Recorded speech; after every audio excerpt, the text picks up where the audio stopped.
ikhlasu ala dini nabiyina Muhammadin sallallahu alaihi wasallam. Radina billahi rabba wa bil islam dina wa bi Muhammadin sallallahu alaihi wasallam nabiyya wa rasula, amma ba'du. Puja dan puji syukur kepada Allah, alhamdulillah, di waktu yang mulia ini Allah izinkan kita bisa duduk di majlis ini. Mudah-mudahan duduk dari sini mendapatkan ampunan dari Allah Subhanahu wa taala. Amin ya rabbal alamin. Salawat dan salam kepada Nabi yang agung, Nabi yang mulia, Rasulullah Muhammad sallallahu alaihi wasallam. Allahumma salli wa sallim ala nabiyyina Muhammadin wa ala alihi wa sahbihi ajma'in. Bapak Ibu yang dirahmati Allah, lanjutan kajian kita kitab Muwatta Al-Imam Malik rahimahullahu taala, ma jaa fi siwa, pada penjelasan tentang siwa. Ini pembahasan baru. Kemarin tentang baul qaiman, tentang buang air kecil berdiri boleh atau tidak, ya.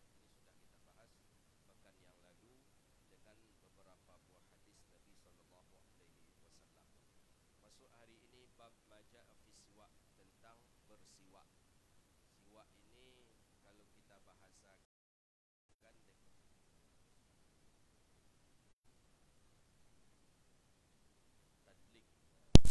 bihil asnan, menggosok daripada gigi, itu siwak. Jadi siwak menggosok daripada gigi. Hukum bersiwak khilaf ulama, ada yang mengatakan hukumnya wajib, ada yang mengatakan hukumnya sunnah. Kebanyakan jumhur ulama menghukum kepada sunnah, tapi menurut Imam Abi Ishaq, kemudian menurut Imam Abi Daud Al-Zahiri, kemudian menurut Abu Hamid Al-Asfaraini, hukum bersiwak itu bahkan menjadi wajib. Dan justru disebutkan intarakahu amdan batalat salatu. Wajibnya itu ketika salat. Jadi sebelum salat diwajibkan bersiwak menurut tiga ulama, Imam Abi Ishaq, kemudian Imam Daud Al-Zahiri, kemudian Abu Hamid Al-Asfaraini. Menurut beliau, siapa yang meninggalkan bersiwak dalam keadaan sengaja sebelum salat, batalat salatuh, maka batallah salatnya. Jadi menurut pendapat beliau bertiga ni, bersiwak sebelum salat tu hukumnya wajib, tapi menurut jumhur ulama itu hukumnya sunnah. Siwak dengan syai'un aud, katanya di sini. Ada yang mengatakan siwak itu dengan sesuatu yang agak kasar. Makanya dengan memakai kain, ada yang mengatakan boleh. Umpamanya ujung selendang kita, ujung ridak semiri kita, bersiwak kita dengan memakai itu, boleh. Atau dengan ujung baju kita, tidak ada siwak yang kita jadikan, itu boleh. Pokoknya dia dengan sesuatu yang kasat. Yang kasat tapi bukan tajam. Dia ada kasat tajam, itu tak dibenarkan. Itu justru berbahaya kepada kesehatan kita. Berdarah, gusi kita dibuatnya pendek. Jadi siwak dengan sesuatu yang kasar tapi tidak melukai, dalam arti kata tidak tajam, bolehlah kita bersiwak dengan memakai itu. Siwak ni banyak sekali kegunaan siwak. Maka yang mengamalkan, yang sering bermulazamah dengan siwak, kita perhatikan para orang-orang alim, para masyaikh. Makanya saya ingat dulu kata syekh waktu itu, orang alim dulu itu menandakan orang tua alimnya itu dua saja. Pertama, di tangannya ada tasbih, kemudian di sakunya ada siwak. Jadi ada siwak di saku. Itu dulu. Jadi Rasulullah SAW begitu juga. Nabi kemana pergi tak pernah tinggal siwak satu, sisir satu, itu tak pernah tinggal dari Rasulullah sallallahu alaihi wasallam. Jadi siwak termasuk pakaiannya para ulama dan para nabi. Maka oleh karena itu biasakan kita bersiwak. Ustaz Burhanuddin LCMA, senior saya, beliau pimpinan pondok pesantren Darul Ulum Tigo Jangko, Lintau. Itu beliau pimpinannya. Kami sama-sama di Mesir dulu. Beliau senior saya. Beliau dulu waktu di Mesir jadi imam di masjid. Makmumnya orang Mesir, imamnya orang Lintau. Itulah beliau tu. Kalau lama-lama beliau di Mesir bisa nyangkek dia orang jadi menantu. Untung capek beliau pulang. Qala, jadi siwak. Nah, yang hari ini yang banyak mengamalkan siwak ni kita perhatikan jamaah tabligh. Masya Allah, luar biasa. Beliau konsisten dan istiqamah dengan siwaknya. Sebenarnya beruntung kita memakai siwak. Beruntung. Ada 70 khasiat daripada memakai siwak. 70 manfaat khasiatnya, 70 pula daripada terelakkan kita daripada mudaratnya. Di antaranya menguatkan hafalan siwak. Maka kami dulu waktu di Mesir itu kalau pas ujian tu dimuncung kawan-kawan mahasiswa tu siwak aja. Konek dia pergi psikolog, tak ada psikolog. Macam pengganti apa kalau orang sikini tu, sugi itu apa itu? Ponek pula ganti psikolog. Sejak tu opor lagi psikolog. Tu memang kuat hafalan. Dia bersiwak ini, manfaat daripada bersiwak itu diantaranya menghilangkan balgam, dahak hilang dibuatnya. Yang menyebabkan orang lupa itu karena banyak dahak. Begitu dalam hadis, dalam kitab At-Tibyan sudah kita baca itu, Tibyan fi Adab Hamlatil Quran Imam Nawawi. Dalam kitab Ta'limut Ta'lim Al-Imam Az-Zarnuji juga mengatakan penyebab seseorang itu pelupa dengan banyaknya dahak. Hilangnya dahak ini penyebabnya ada disebabkan satu, bisa hilangnya dahak dikarenakan kita bersiwak, atau disebabkan karena memakan zabib. Katanya zabib ini kismis. Makanya dalam kitab Adabul Ilmi, Adabut Talabul Ilmi, adab-adab daripada menuntut ilmu itu disebutkan dianjurkan kita dalam setiap hari memakan kismis. Kismis, tahu kan kismis kan? Anggur yang kering itu 21 hari, 21 kali, 21 biji dalam satu hari. Biasakan itu, insya Allah itu otak kita agak segar lah begitu nih. Jadi menyebabkan lupa, banyak balgam. Dahak ini banyak disebabkan karena banyaknya minum. Minum itu banyak disebabkan karena banyak makan. Orang banyak makan, banyak minum. Orang banyak minum, banyak lendir. Gitu. Jadi kalau orang yang terbiasa dengan puasa, dia wiridkan untuk melaksanakan puasa, itu sedikit daripada balgamnya. Salah satu manfaat daripada bersiwak adalah menghilangkan balgam, menghilangkan dahak. Betul, kalau kita sering-sering bersiwak itu nak keluar sendiri dia dahak-dahak itu. Itu yang membuat kita pelupa. Atau tidak dengan cara bersiwak, tapi dengan memakan zabib atau kismis berapa? 21 biji dalam satu hari. Itu dia. Jadi manfaatnya banyak. Itu diantara manfaatnya lagi, menghilangkan kita, menjauhkan kita dari meninggal dalam keadaan su'ul khatimah. Maksudnya apa? Ketika seseorang itu dia meninggal dunia, ketika dia yugharghar, ketika dia sakratul maut, fahsyahadatain, maka dia sempat untuk mengucapkan 2 kalimat syahadat. Itu kalau orang yang bersiwak kan. Terbiasa kita bersiwak, insya-Allah ketika kita meninggal dunia mudah kita mengucapkan 2 kalimat syahadat, atau keluarnya ruh daripada jasad kita itu sangatlah mudah. Begitu dia. Juga dinukilkan dalam kitab Tanbihul Ghafilin, ada itu Tanbihul Ghafilin lil Imam Abi Lais As-Samarqandi rahimahullahu taala. Jadi banyak manfaat daripada siwak ini. Qala masuk ke hadis Nabi sallallahu alaihi wasallam. Haddatsana Malik an Ibni Shihab an Ibni Sabbaq anna Rasulullah sallallahu alaihi wasallam qala fil jum'ah min al jum'ah ya ma'syaral muslimin inna hadzal yawm ja'alahu Allahu 'aidan faghtasilu wa man kana 'indahu tib fala yadurru ayyamsi minhu wa 'alaikum bis-siwak. Apa kata Nabi sallallahu alaihi wasallam? Bahwa kata Ibni Sabbaq, bahwa Rasulullah sallallahu alaihi wasallam pada hari Jumat berkata dia kepada kaum muslimin, ya ma'syaral muslimin, hai orang-orang muslim, maksudnya hai sahabatku, kata Rasulullah sallallahu alaihi wasallam, inna hadza yaumul jum'ah, hari ini adalah hari Jumat, Ja'alahu Allahu aidan, Allah menjadikan hari ini hari raya.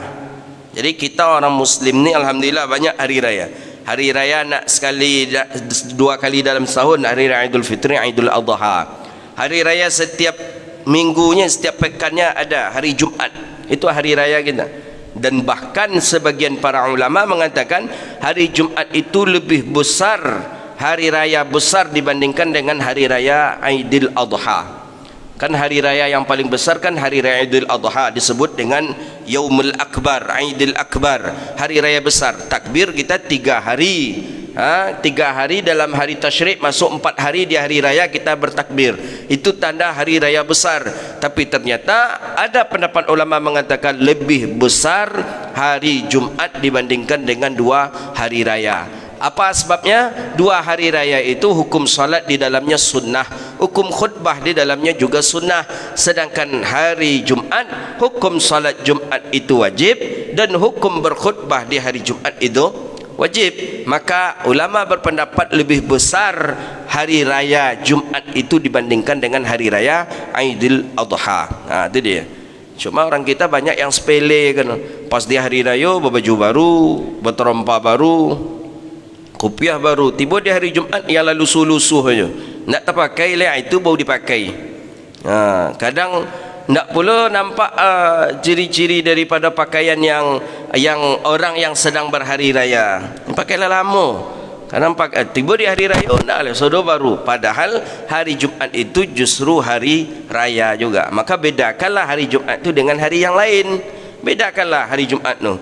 Mungkin di hari Jumat itu awak pakai baju putih-putih, atau mungkin di hari Jumat itu kita membersihkan rumah. Pokoknya ada dibedakan, bukan saja pada setingkat ibadah kita mesti membedakan hari Jumat itu dengan hari yang lain, tapi dalam hal apapun mesti bedakan juga Jumat itu dengan yang lain. Wa man kana faghsilu, kata Nabi, hari ini hari Jumat, hari ini adalah hari raya kita, faghtasilu, maka mandilah kamu, kata Nabi. Ini ada perintah. Maka perintah ini menurut mazhab kita Syafi'i dengan mayoritas jumhur ulama bahwa mandi Jumat itu hukumnya sunnah. Tapi ada pendapat yang menjelaskan wajib mandinya, ada di antaranya pendapat Ba'dal Hanafiyah. Karena menurut Imam Abi Hanifah bin Nu'man, setiap perintah itu datangnya daripada Rasulullah atau daripada Allah, maka itu itlaq lil wujub katanya. Berarti bermanfaat kepada hukumnya wajib. Imam Syafi'i berkata, selama Imam Syafi'i berakal balik, mulai dari Imam Syafi'i berakal balik hatta tuwfiya, sampai beliau meninggal dunia, tidak pernah beliau meninggalkan mandi Jumat. Tak pernah. Berarti selama beliau mulai dari akal balik, tetap beliau mandi Jumat. Walaupun beliau dalam keadaan sakit, tetap beliau mandi Jumat. Jadi mandi Jumat ni hukumnya sunnah dan besar pahala. Adakah mandi Jumat ini terkhusus kepada orang yang liman hadara Jumat, bagi orang yang nak menghadiri Jumat atau tidak? Fihi khilaf. Ada khilaf daripada kalangan ulama. Ada yang mengatakan hari mandi Jumat itu adalah mandi yang disunnahkan kepada orang yang berangkat dia untuk Jumat. Kepada orang yang berangkat untuk Jumat, maka dianjurkan dia berhias diri, mandi, memotong kuku, itu mencukur bulu-buluan di tubuhnya. Itu bagi orang yang berangkat. Adapun bagi orang yang tidak berangkat, maka tidak disunnahkan. Ini pendapat pertama. Adapun pendapat yang kedua, pendapat Maliki, bahwa kesunahannya itu bukan untuk orang yang berangkat Jumat saja, tapi kepada orang yang berada dia pada hari Jumat, mendapatkan hari Jumat. Seperti ibu-ibu kan mendapatkan hari Jumatnya. Ya, hari Jumat, idenya dari Jumat itu berarti dapat dia hari Jumat. Ibu-ibu yang tidak berangkat pergi salat Jumat, disunahkan juga dia untuk mandi Jumat, ya, menurut Malikiyah. Disunahkan juga dia untuk memotong kuku, ya. Disunahkan juga dia untuk berharum-haruman, ya. Disunahkan juga dia untuk membaca yasinnya, ya. Maka oleh karena itu perintah Nabi di sini bukan untuk orang yang hadir saja, tapi bagi orang yang mendapati hari Jumat. Maka disebut faghtasilu. Kata Nabi SAW, faghsilu. Wa man kana indahu tib, dan siapa yang memiliki tib wangi-wangian, airih, parfum, fala yadurruhu, maka tidak mengapa, tidak memberi mudarat baginya orang ayamsi, bahwa berjalan ia, ayamsiya, bahwa berjalan ia minhu, daripadanya tib. Maksudnya dia pergi ke masjid tetap memakai wangi-wangian, tidak apa-apa menurut hadis Nabi SAW di hari Jumat. Jadi setelah kita mandi, pakai pakaian yang bersih, putih, setelah itu beri wangi-wangian. Nah, itu yang dimaksud berjalan dia dalam keadaan berwangi-wangian ketika hari Jumat, maka itu boleh. Kemudian kata Nabi apa? Wa alaikum bis-siwak, dan hendaklah kamu melaksanakan siwak. Ini jelas ini. Dari sini bahwa siwak itu hukumnya sunnah. Menurut Imam Az-Zahiri wajib, karena Nabi menyuruh alaikum bis-siwak. Jadi siwak di sini ini sebelum mandikah atau sebelum salat? Kalau dilihat daripada tertibul hadis, bahwa bersiwak itu sebelum salat. Mandi, pakai wangi-wangian, setelah itu bersiwak, setelah itu baru kita salat. Nah, itu dia.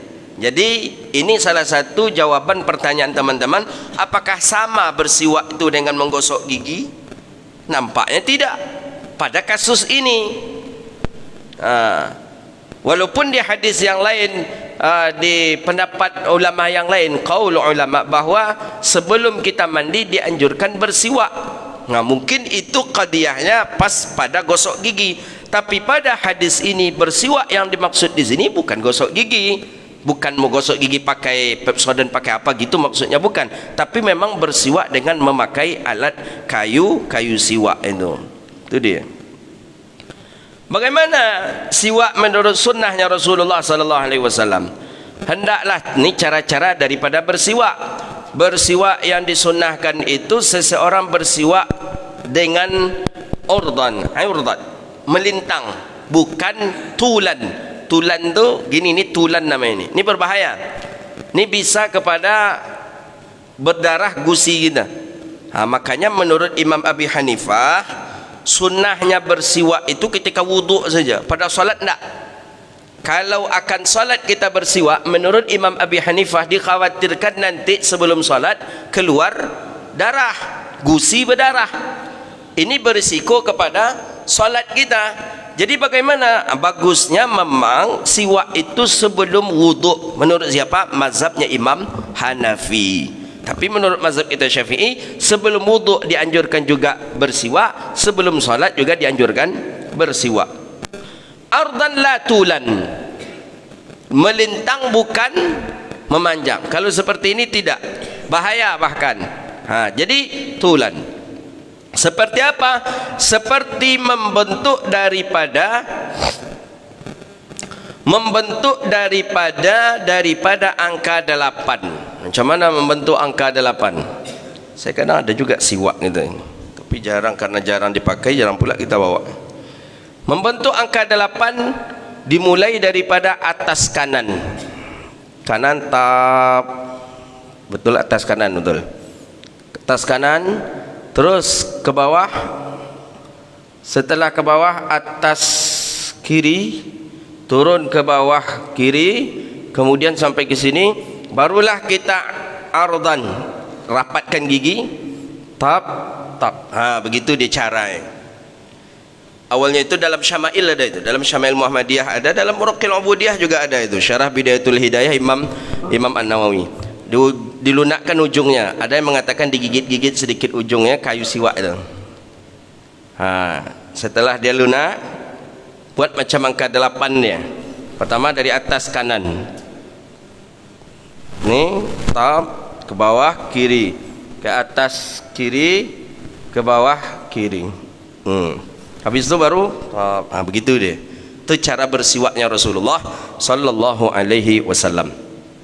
Nabi selalu Nabi buat siwak.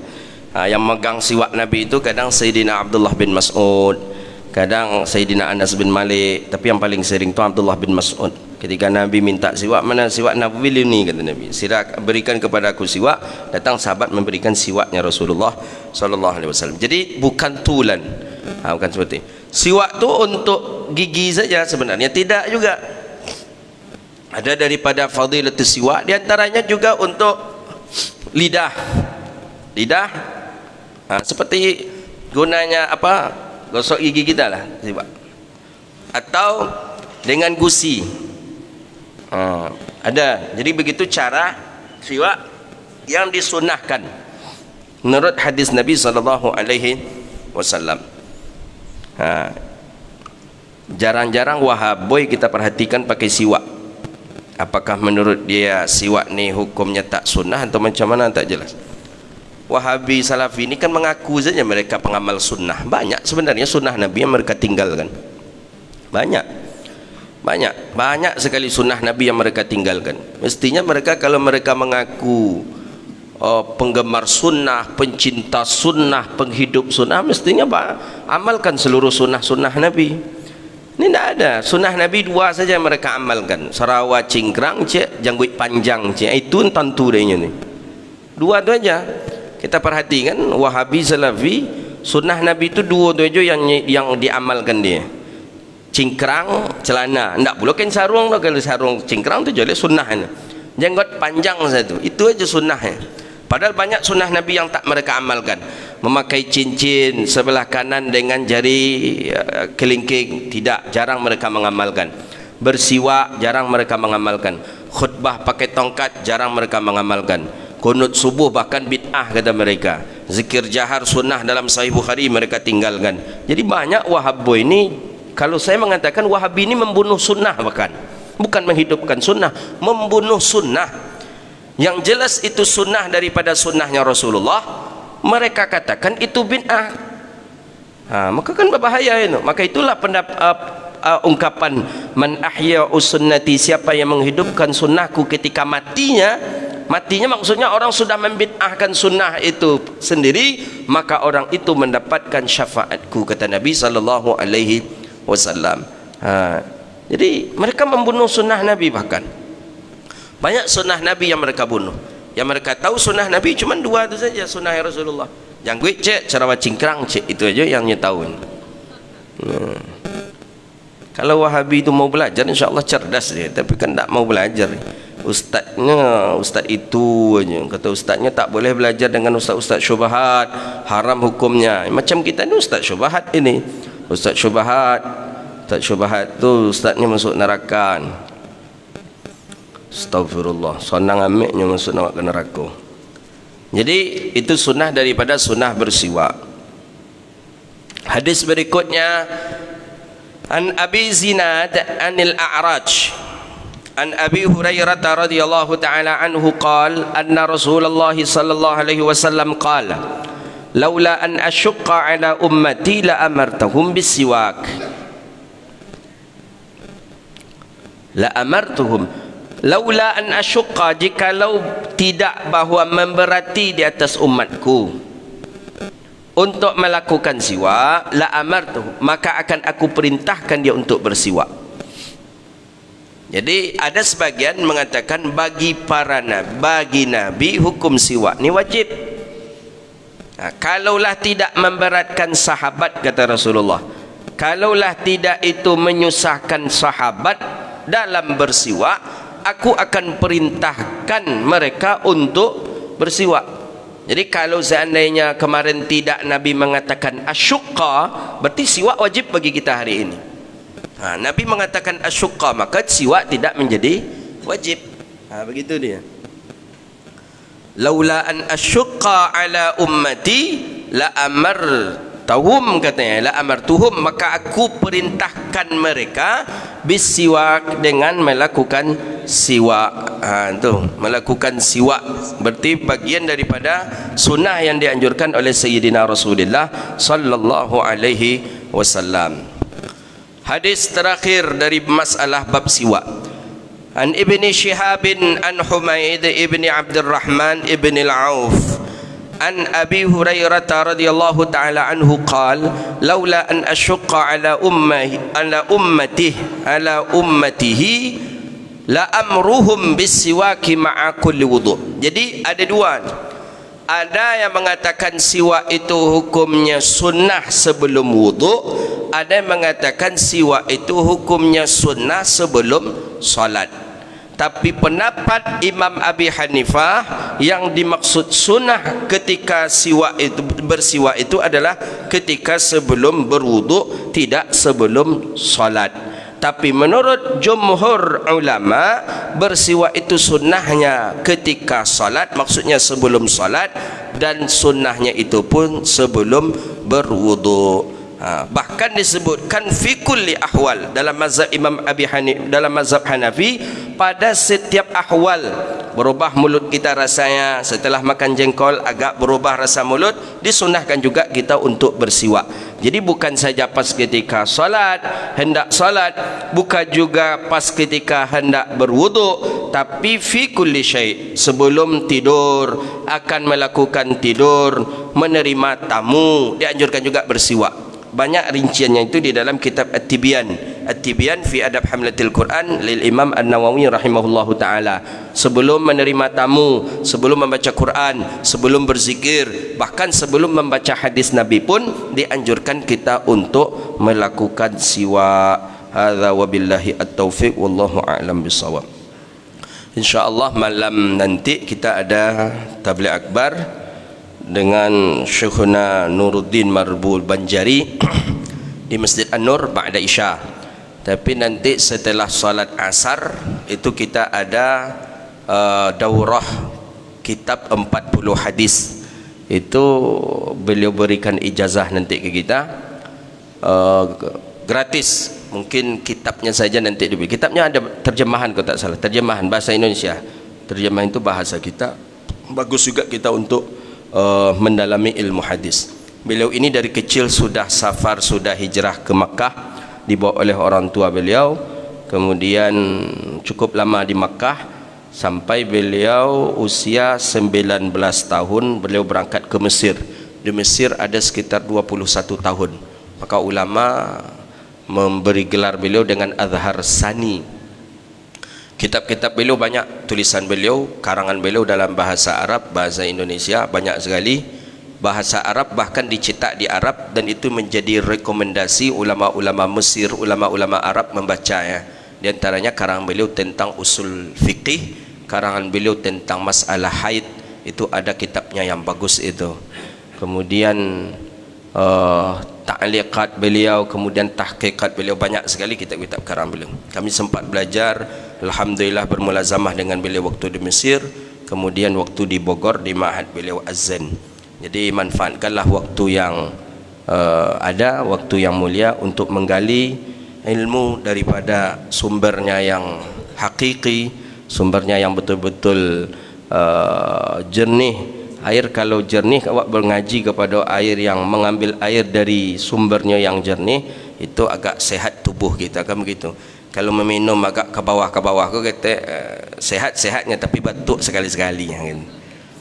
Jadi awak di bawah kau umpamanya lah tidak sejernih yang di atas. Kita pun mencari yang sejernih di atas itu. Jadi sekarang hadir beliau, sekarang di Medan beliau melakukan safari dakwah Sumatera, Medan, Riau, Pekanbaru, dan Sumatera Barat, Padang, insya-Allah. Jadi nanti habis asar kita daurah kitab, habis isya tabligh akbar, kemudian subuh besok di Masjid Baitul Mu'tamar Rumbai, kemudian zuhurnya di Al-Falah, kemudian malamnya di Panam di Masjid Nurul Fajar. Nurul Fajar Jalan Melur. Kemudian subuh hari Selasa di Masjid Al-Furqan Jalan Beringin. Kita hadiri majelis itu, duduk dengan beliau. Kemudian daurah lagi, ada 2 kali daurah di An-Nur.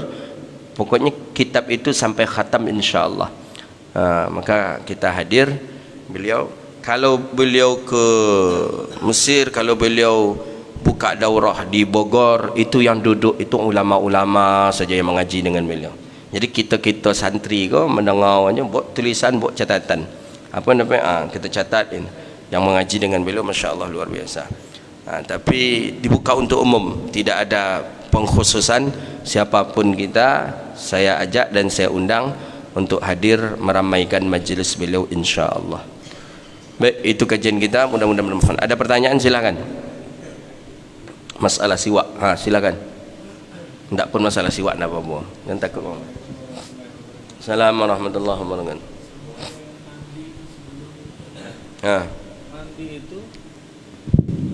Mandi yang dimaksud itu apakah mandi kita pagi itu atau mandi lagi sebelum Jumat itu?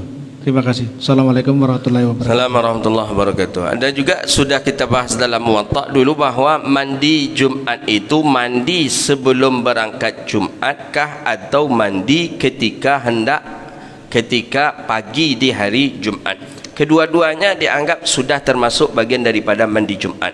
Kita tak bisa mandi sebelum di pagi hari, karena kita di rumah saja. Ketika kita akan berangkat untuk melaksanakan solat Jumat, kita mandi, itu juga disebut mandi Jumat. Atau kita yang bekerja di kantor, ketika kita akan berangkat ke kantor di hari Jumat, kita sudah meniatkan itu tuh mandi Jumat. Sudah kita niatkan itu mandi Jumat. Nanti ketika kita akan melaksanakan solat, kita tak mandi lagi. Apakah kita juga sudah mendapatkan pahala mandi Jumat? Sudah, karena niat kita mandi sebelum berangkat tadi juga adalah mandi Jumat. Begitu dia. Dan yang lebih afdal itu berkumpulnya di dalam niat itu, berkumpulnya dalam itu adalah wujub dan sunnah. Apa contohnya? Mandi wajib tapi langsung terbawa mandi sunnah. Apa mandi wajib? Junub. Maka oleh karena itu junub di hari Jumat itu lebih baik. Jadi sebenarnya sunnah itu bukan malam Jumat. Orang kita kan malam Jumat gini, malam Jumat gini. Tidak, pagi Jumat itu ancak. Nah, itu yang serangan fajarnya orang itu yang ancak. Monang biasa itu serangan fajar. Serangan pagi itu yang bagus. Setelah kita selesai, kita pun mandi junub. Apakah dianjurkan lagi niat mandi Jumat? Tidak. Maka cukup mandi wajib itu di subuh di hari Jumat, itu membawa kepada mandi Jumat, gitu dia. Hadis-hadis malam Jumat itu semuanya hampir bermasalah, saya perhatikan itu. Tapi kalau hadis tentang junub sebelum Jumat itu ada dalam Sunan Tirmizi, ada hadisnya. Tapi malam Jumat itu enggak. Siapa yang melakukan jima di malam Jumat, maka dia sama membunuh orang kafir 5.000 kafir. Mak godang pahala itu, ya kan? Jadi kawan pengen dia lah jihad wali jihad ketika malam Jumat. Enggak, itu tak betul itu. Enggak. Jadi yang ada itu adalah kesunahannya itu di subuh, di pagi daripada hari Jumat, gitu ini. Ada yang lain? Jadi kedua-duanya dapat itu. Nak mandi sebelum ibadah Jumat dapat, mandi akan berangkat kerja, kemudian dari kerja langsung Jumat juga dapat. Nah, yang lain? Enggak ada. Alhamdulillah, cik beramal aja kita lagi ini, insya-Allah. Baik, selesai pembahasan kita. Kitab Aujazul Masaliknya pun selesai 1 jilid. Ini tak salah saya ada 15 jilid ini. Baru 1 jilid selesai kita. Ada 15 jilid, 14 jilid lagi berarti. Memang mengaji itu harus sabar, kalau enggak jadi. Baru selesai tadi khatamnya 1 kitab kita. Aujazul Masalik ini syarah Muwatta Imam Malik. Banyak sih yang mensyarah kitab Muwatta Imam Malik. Imam Suyuti juga ada mensyarah, namanya Tanwirul Hawali fi Syarhil Muwatta'ul Malik. Al-Imam Biji juga mensyarah, kitabnya bagus juga. Syarah Muwatta, banyak mensyarah. Kita mensyarah, saya pemakai Aujazul Masalik ini karena menurut saya beliau yang menulis ni mazhabnya Hanafi, tapi agak ada kecenderungannya ke Syafi'i. Karena yang menulis ini Syekh Muhammad Zakaria Muhammad bin Yahya Kandahlawi. Siapa itu? Muassisnya Jamaah Tabligh. Syekh Zakaria Kandahlawi ini muhaddis kabir, ahlul hadis. Beliau muhaddis yang juga lama mengaji, lama belajar di Mesir. Beliau muassis Jamaah Tabligh. Pulang beliau mendirikan majlis madrasah dan salah satu murid beliau ada guru kami yang hari ini masih hidup, nama beliau Syekh Mustafa Nadwi. Beliau mengaji kitab ini langsung kepada pengarangnya itu selama 17 tahun sampai khatam, dari awal sampai khatam kata beliau. Masih hidup beliau, guru kami, profesor doktor bahkan, ahlul hadis dalam bidang hadis juga. Jadi Syekh Zakaria Kandahlawi ke Mesir, orang Mesir mengajikan lagi ke beliau. Jadi beliau mengaji ke Mesir, orang Mesir mengaji ke beliau. Termasuk diantaranya Syekh Abu Ishaq, Syekh Ishaq, kemudian Syekh Zakaria, kemudian Syekh Yusuf, banyak dari kalangan jemaah tabligh. Dan ini bahasanya lumayan, ya, bahasa kita hari inilah, mudah untuk kita fahami, mudah untuk kita mengerti. Dan beliau juga menukilkan qaulul mazhab. Itu tanda ulama, tanda seseorang tu ulama yang menguasai ilmu, bahwa di dalam ucapannya dia menukilkan beberapa pendapat ulama ahlul fikih. Tapi kalau ada ustaz tadi, buya tadi, kiai tadi berceramah, tapi tidak ada dia sampaikan sedikit pun, ini pendapat Syafi'i, ini pendapat Hanafi, datar saja umpama, tidak ada dia menyampaikan pendapat satu mazhab, seolah-olah itu pendapat dia, maka itu bukanlah ilmiah namanya. Ada saya perhatikan di Riau ni ada. Agak berat nampak saya buya tu menyebut nama ulama tu, agak berat ni. Ini pendapat syekh ini di dalam kitabnya ini. Anda pernah saya mendengar buya ni mengucapkan kalimat itu dalam kajian ceramahnya. Itu tak ilmiah. Kita jujur harus ilmiah. Ketika kita jumpa dalam kitab Ihya, kita sampaikan di dalam Ihya Ulumuddin mengatakan begini-begini. Berarti itu pendapat Imam Al-Ghazali. Itu namanya ilmiah. Jujur kita. Dalam kitab Muwatta begini-begini, dalam kitab Aujazul Masalik Imam Zakaria Kandahlawi begini-begini, itu ilmiah. Ini ada orang yang saya perhatikan bercakap itu, ceramah tu, mengaji itu mulai dari awal sampai akhir tak ada satu pun menyebut pendapat ulama. Itu tidak ilmiah, tidak jujur kita namanya, seolah-olah itu pendapat kita. Akhirnya murid yang mendengar, itu pendapat ustaz, itu model itu keceknya. Padahal ustaz itu pun menukil pendapat orang lain, mengambil tafsirnya orang lain, mengambil syarahan hadis orang lain. Harus berani kita menukilkan. Itu yang jujur ilmiah, itu yang penting. Dia kejujuran dalam belajar itu penting sekali. Kalau nak, itu yang jadi masalah. Itu dia. Hadza wabillahi taufik. Baik, itu saja. Mari sama-sama kita hadir nanti di masjid ini dan beberapa masjid yang lainnya, insya-Allah. Mudah-mudahan Allah berkahi kita, Allah selamatkan kita dunia wal akhirah, amin ya rabbal alamin.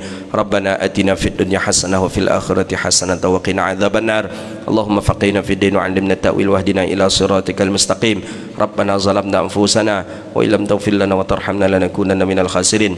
Rabbana atina fid dunya hasanah wa fil akhirati hasanah wa qina adzabannar. Wassallallahu ala sayidina Muhammadin wa ala alihi washabihi ajma'in walhamdulillahi rabbil alamin. Demikian, mohon maaf bila taufiq. Assalamualaikum warahmatullahi wabarakatuh.